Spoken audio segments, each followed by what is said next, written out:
ஓம் சைராம். ஜெய் சைராம். என் அன்பின் சாய் குடும்ப உறவுகளே, சற்று நேரத்தில் மிகப்பெரிய சந்தோஷம் உன் வீடு தேடி வரப்போகிறது.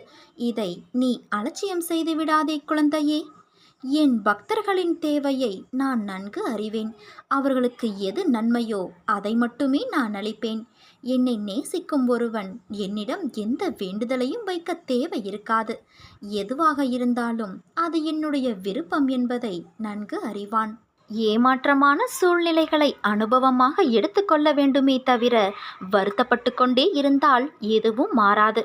இனி எல்லாம் நல்லதாகவே நடக்கும் என்ற நம்பிக்கையோடும் பொறுமையோடும் சகிப்புத்தன்மையோடும் சுறுசுறுப்பான மனதோடும் உன் கடமைகளை செய்.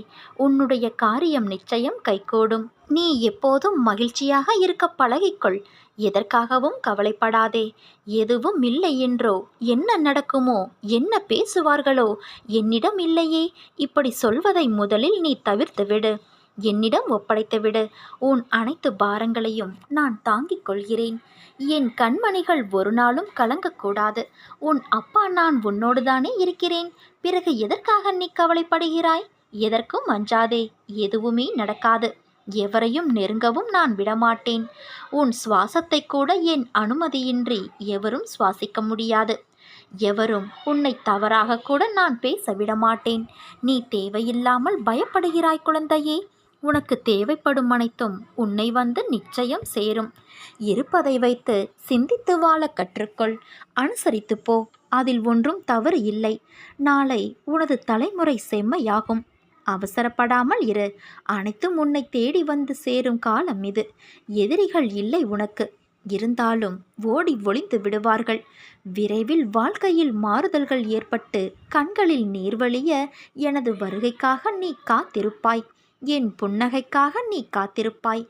எனது முகத்தில் ஏற்படும் புன்னகையை காண்பதே ஒரு விதமான அதிர்ச்சி உனக்கு. எவருக்கும் அந்த பாக்கியம் எளிதில் கிடைக்காது. இன்றும் என் அசைவிற்காக அனைத்து ஜீவராசிகளும் காத்து கொண்டு இருக்கிறது. உன் சாயப்பா நான் உன்னோடு தானே இருக்கிறேன். என் பெயரை இடைவிடாமல் ஜபித்து கொண்டு எல்லா விதமான சங்கடங்களையும் தைரியமாக நேருக்கு நேர் சந்தித்தால் எல்லா விதமான ஆபத்துக்களும் பறந்தோடிவிடும். என் நாமத்தின் சக்தி அவ்வளவு மகிமை வாய்ந்தது. எப்போது சங்கடம் வருகிறதோ அப்போது என் நினைவு உனக்கு வரும்.